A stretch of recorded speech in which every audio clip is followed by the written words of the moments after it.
see everyone out today. Thank you for coming. Glad that Bob and Barbara are here today. Hope that means y'all are feeling better. And then hope everybody else that's here today is feeling pretty good too. I appreciate the condolences that were communicated to me concerning my brother's death last weekend.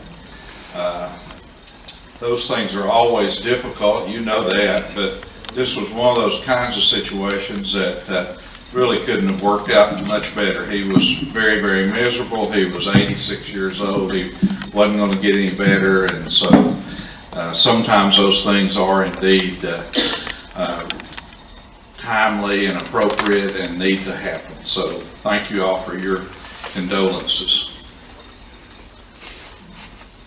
Billy, I thought about you last night. I knew you were somewhere happy.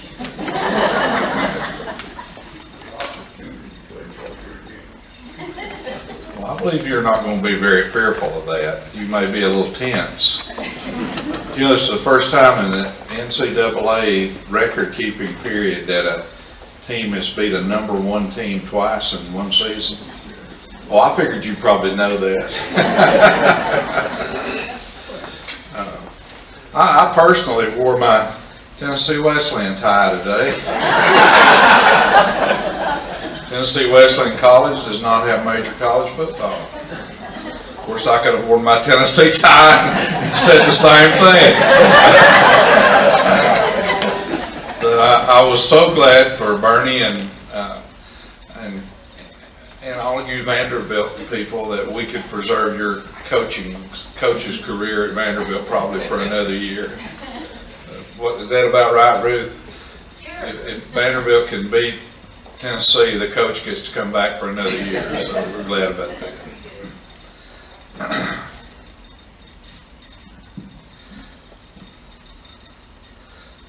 I hope you'll think a lot about this lesson, especially as we kind of get ready for the Christmas season. Some of the things that are in this lesson when we get down to the Gospel of Luke, I've never thought about before. And that's a pretty big deal to be as old as I am, and having looked at all this material as much as I have and never thought about something before. You run into those situations, Bishop? You probably thought everything already. But you know, for lesser lights like me and Al, we still have insights from time to time. Also, I'm going to tell you a story at the first of this lesson that seems incredulous, but is absolutely true and told without very much affectation at all, okay? All right, you'll remember this story from now on, I believe. Several years ago in Columbus, Georgia, a brick company was becoming so successful with the kinds of bricks that it was creating, different colors and different textures that were new, that it began to gain national attention, and people from across the United States wanted to buy these bricks being produced by this company, and even more were interested in becoming a distributor for these bricks in their own parts of the country. And so that was a really pretty big deal. One company that was located near Boston got particularly interested in these Columbus, Georgia bricks and pursued that they wanted to have a substantial amount of business, and they wanted to develop a formal relationships. And because of this, several of their key officers made repeated trips to Columbus, Georgia. These northeastern businessmen were filled with all kinds of stereotypes about the South, you can imagine. They felt like that when they went south of the Mason-Dixon line that they were going into alien territory. They had their own feelings of superiority about Southerners. And so when they showed up, they were filled with all kind of jokes and all kind of jabs and all kind of put-downs about the South. They were sure that everybody in the South was poorly educated. They were sure that everybody in the South was a racist. They were sure that these were backwoodsy people that were married to their first cousins, and so on and so on. This conventional wisdom, or their faith and their beliefs about the South, gave them a haughtiness that was almost unbearable, but yet they were Ivy League businessmen, third and fourth generation so, and all that the South had to brag about was football teams, which they were not interested in. So they kept coming back and forth to Columbus, bringing these attitudes with them every time. Finally, the Columbus business owner had all that he could take from these executives. And so before the scheduled airport pickup, when these three key Boston executives would come back, he made some special arrangements. First, he enlisted the help of a tiny, ancient black man that had been in the company that he now owns since he was a little boy. He idolized the old man. He had played with him when he was a little boy. He and the old black man had a very, very special relationship. And it was not a relationship that was kind of one of benevolence. He saw the tiny little black man as his confidant. The little black man saw him as almost the protector of this young business owner. He had done many things for the family. He had helped when there had been deaths. He had made sure that children had been educated. And so they had a very, very intimate relationship. The little old black man was almost his confidant. In Columbus, Georgia, and in this company, this little black man's nickname that everyone knew him by, probably the only name they knew, was Roadrunner. And he got that nickname because he could get more done than anybody else. And if you wanted a problem fixed, call Roadrunner, and Roadrunner would take care of it in just a little while. And so there are special arrangements that are being made. The next thing that took place when they got near the Columbus airport where they were going to pick up these northern executives, they stopped and pulled off, and they let a good deal of the air out of the front right tire of the car. At which point, Roadrunner kind of disappeared. They picked up then these three Boston businessmen, and they started immediately on how they were going to bring enlightenment to these southern businesses, about how they were such good deal makers that no one in the South could keep up with them.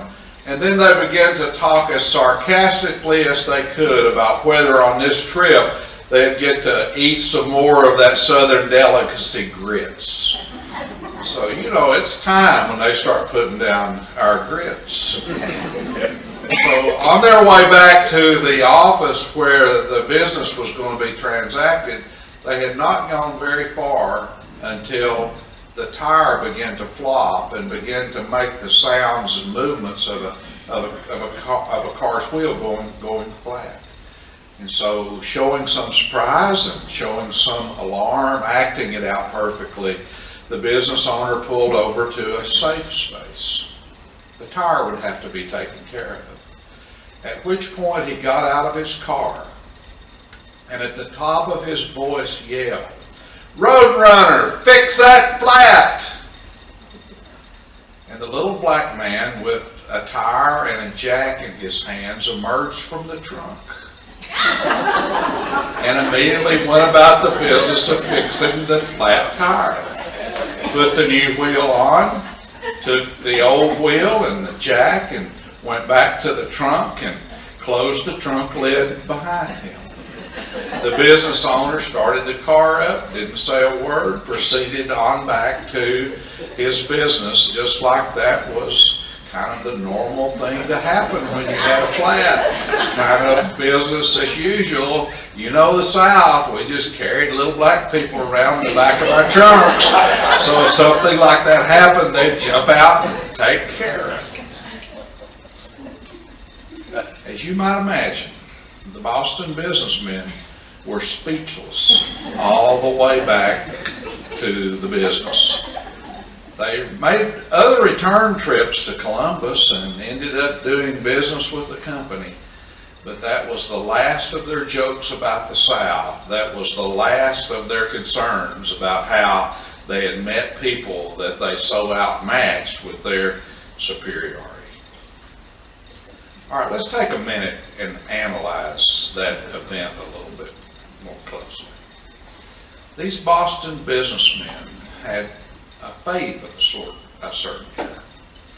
They had a faith that was based on a system of beliefs, that they understood and knew everything that there was to know about the South. This faith, however, when it was challenged by real events, didn't work out too well, and they were left pretty speechless. They didn't know how to deal with raw reality, like what was staged for them when they encountered it. Their faith, if you really were to unpack it, however, didn't run all that deeply. Their faith was an accumulation of cultural assumptions. Their faith was kind of what they had been taught when they were kids. Their faith was not something much more than just a lot of conventional wisdom. And whenever the raw events of that moment when that man crawled out of that trunk and fixed that tire took place, it's like their faith could not comprehend or deal with what was going on, even if on some level it might have confirmed exactly what they thought. They were not ready for reality, and conventional wisdom could not bear the reality that they experienced. Now, that being said, the Gospel of Luke gets us ready for the Christmas season, gets us ready to begin a concentration on Advent. And you might think, well, the Gospel of Luke and Christmas is about as far removed from these now kind of legendary events that happened several years ago in Columbus, Georgia, as it could possibly be. But maybe not. Maybe what we see in those men can be found again right at the very first of Luke's Christmas story. Maybe it can prepare us even better for the Christmas season. Now, before I go too far, I need to get a little bit technical with you. Almost anybody that writes within the context of a very, very conscious structure. And so, for example, if any of you were to sit down today and to write a mystery novel, then you would probably do it within the context of the structure of mystery novels that was created by someone like an Agatha Christie or Earl Stanley Gardner. All mysteries are about like that. If you were to sit down to write a Western, that would kind of have a different kind of structure. If you were sitting down to write a science fiction book, that would have a different kind of structure. The structure of a novel is different from the structure of poetry, is different from the structure of an academic history book.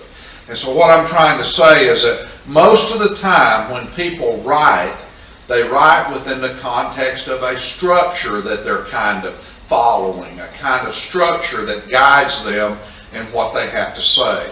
And that becomes very, very, very clear at the first of Luke's Gospel when we kind of begin to see the Christmas story. The first person that we're introduced to of any significance is Zechariah. Zechariah, who of course is the father of John the Baptist. Watch this structure. Number one, there's a situation. Zacharias is barren. He doesn't have a child. He doesn't have a child because he is a very, very, very old man, well beyond the age of allowing a child to be born. That's the situation. Second point in the structure is an angel shows up into the situation and has a message about a child that is going to be born. The third point in the structure, Zechariah begins to ask very skeptical questions. We can't fault him for that. I expect that if any of us were in that situation, we'd ask some skeptical questions too. And then the angel gives his response. That's the fourth part of the structure. And then the fifth part of the structure is that we see Zechariah's reaction. So, the situation, the angel coming with the message of birth, the skeptical questions, the angel's response, and then Zachariah's reaction. And we turn around, and in a few more verses we encounter a second major character. And the second major character we encounter is Mary, who ends up being Jesus' mother.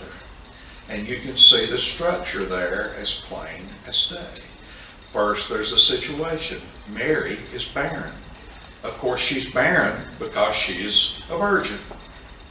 The second part of the structure, an angel shows up with a message about a birth that is going to occur with Mary. The third part of the structure shows up as Mary begins to ask skeptical questions, and who wasn't? She's just a teenager. She's not married. She knows the implications of all of this, at least for the community.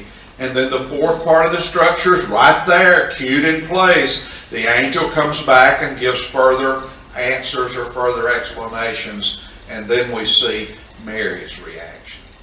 So if you look at this section of Scripture from the point of view of its structure, we see exactly what Luke was doing, and he was repeating a pattern 2 times in almost exactly the same way. Or it's almost exactly the same way until you come to the reaction of Zechariah and the reaction of Mary. First, Zechariah. Zechariah was a priest. In other words, Zechariah was a professional religionist. He was somebody for the whole expanse of his adult life had been involved in the religion of his world, and not only involved with it, but he had been a leader of it at the temple there for most all of his life. He was certified, he was qualified, he was ordained. Zechariah was the real deal. But not only was he the real deal, he was kind of a superannuated, that's the word that's used in the Jewish explanations, real deal. He was a Levite. And the Levites were the best of the best. And to be superannuated in that particular world meant that he had excelled in such a way as a priest that the normal kind of priestly retirement issues didn't apply to him, and he was willing and able and certified and acknowledged in a way that he could come and lead worship until his dying day. And so he was a priest, he was a professional, he was a Levite, that was the best of the best, and he was superannuated. That's probably what we need, Al, Bishop. We need to get superannuated. But he was the top.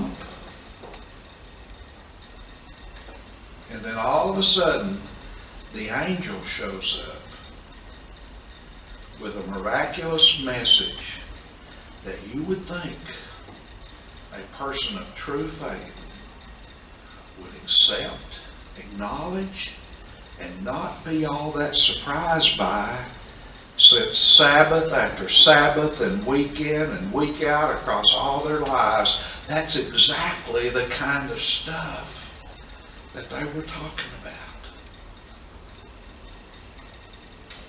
But Zechariah is so cynical in his response. And Zechariah is so skeptical in his response.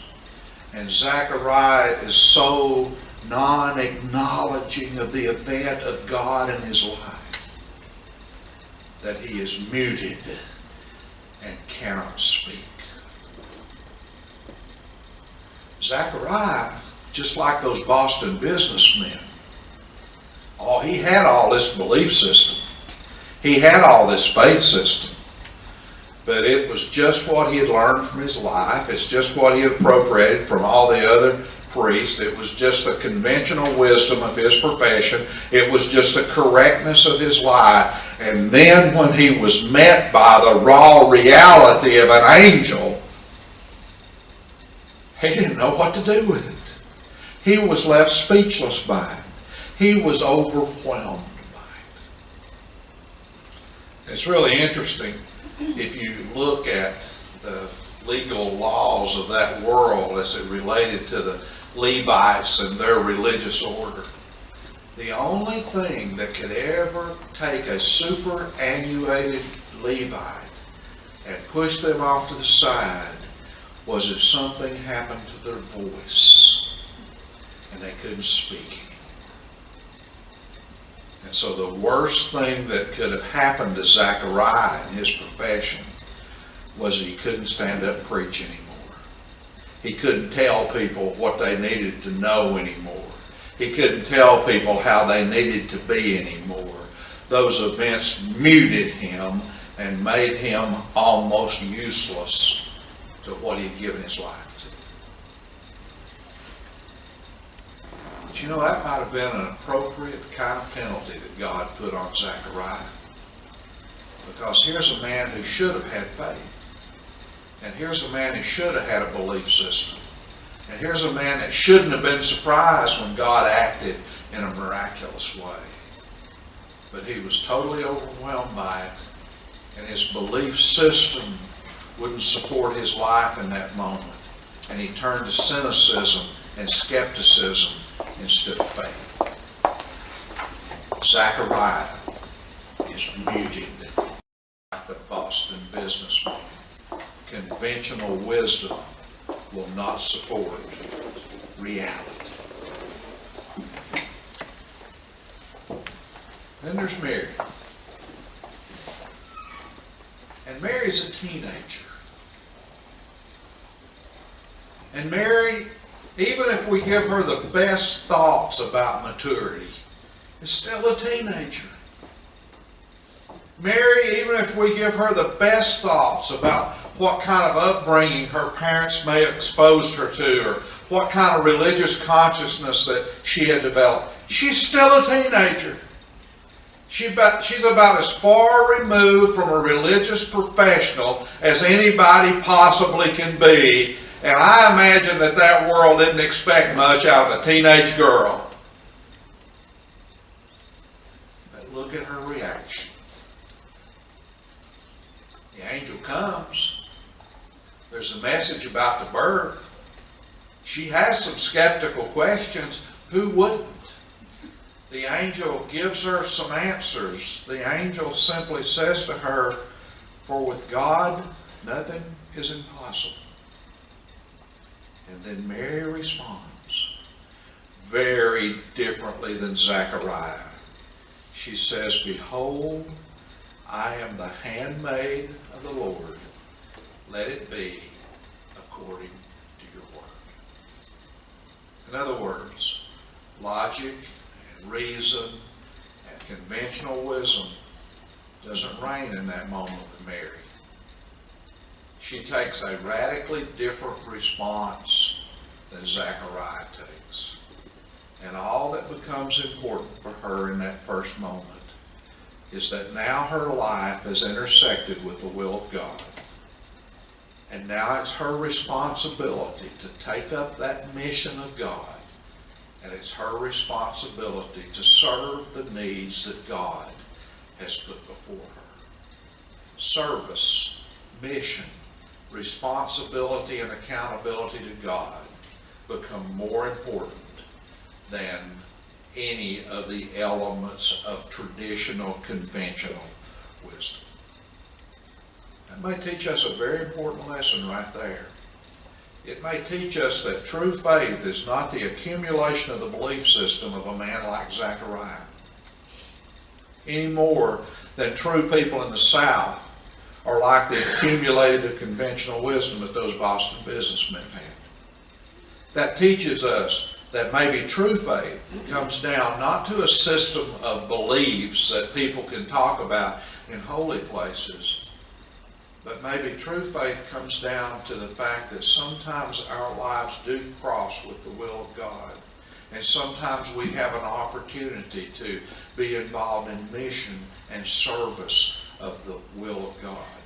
And when we act on that, when we say that we become hand workers of the Lord, handmaiden of the Lord, servants of the Lord, road runners of the Lord, maybe that's when faith is at its greatest and its most real. And then Mary's not finished. For a number of days pass, and she goes to live for a while with her cousin Elizabeth, Zacharias' wife. Remember that? Maybe she goes there because it's too uncomfortable to stay in Nazareth. Maybe she goes there because her cousin Elizabeth's getting ready to have a baby too, and maybe because she's a little farther ahead in her pregnancy, she can help this young girl. And it's probably all of that. But then you have one of the most remarkable moments in the Gospel of Luke. The Gospel of Luke interjects something to his structure, interjects something to his paradigm. And Luke puts in something that's called there, beginning with the 46th verse, the Song of Mary.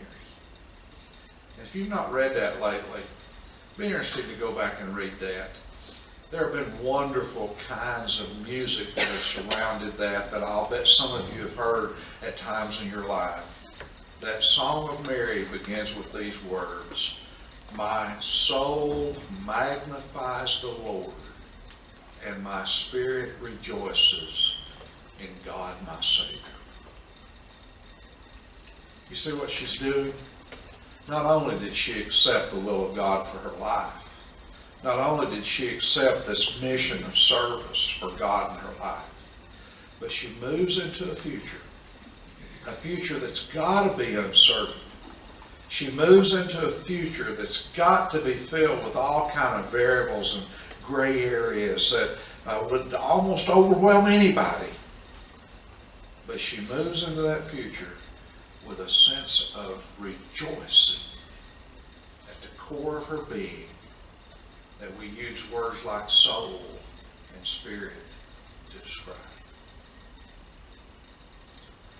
Now here's what this all says to me. It says to me that we kind of have a choice. And maybe it's even a choice that we can approach Christmas with to some extent. We can be like Zechariah. And that'll really look good in our communities and in our cultures.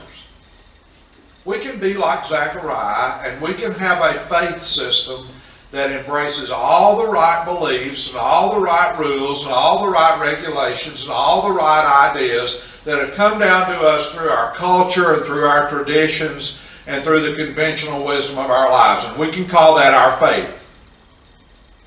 We can take a faith test and probably check off most of the blanks and probably check them off carefully and rightly because we've learned them from our youth. But when stark, raw reality hits, when that roadrunner moment comes, whenever something of life comes out of the trunk that we weren't expecting, that faith will not likely sustain us.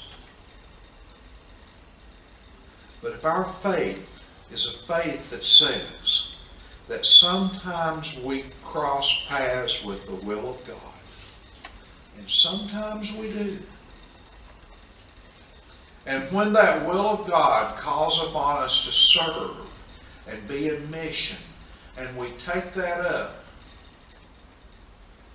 I am the handmaid of the Lord, Mary says. And then when we move into the future with a sense of rejoicing at the core of our souls and our spirits, then we know that our faith is not just of the cultural kind, but it's faith that has a reality and that will sustain us into that future, no matter how uncertain the times it may be. Those Boston businessmen had something. They had all this shelf full of ideas about the South that were bringing them into the world like they were kings of it.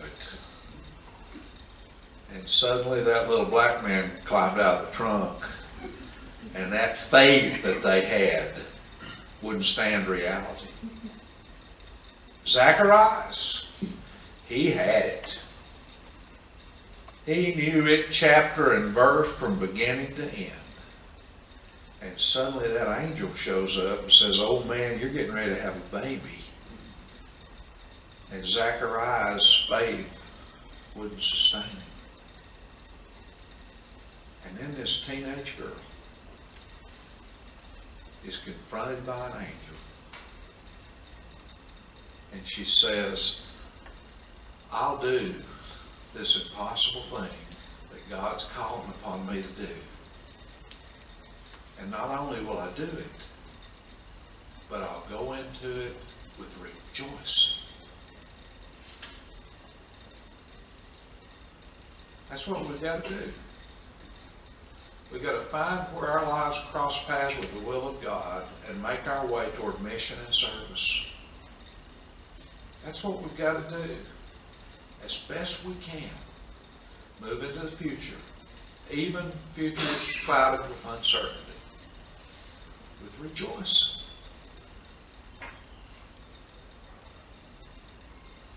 Be a good way to start Christmas. Let us pray. We're thankful, our Father, for everything of faith that we have learned and that we have embodied as part of our belief systems. We're thankful for all of these things we know about your word and know about the history of faith in this world.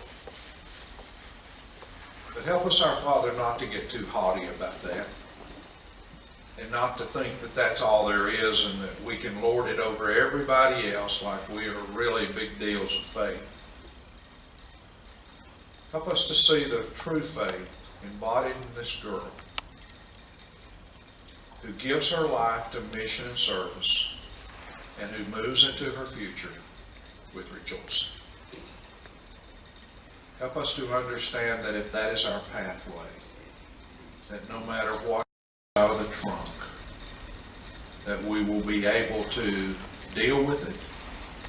We will be able to use it in a way that matters. And we will be able to be your handmaidens and your servants. Help us that we might look into this Christmas. Help us that we might look into this life that unfolds before us. And that we might enter it in mission and in service and with rejoicing. For we ask in Jesus' name. Amen. Thank you all for coming today. We'll look forward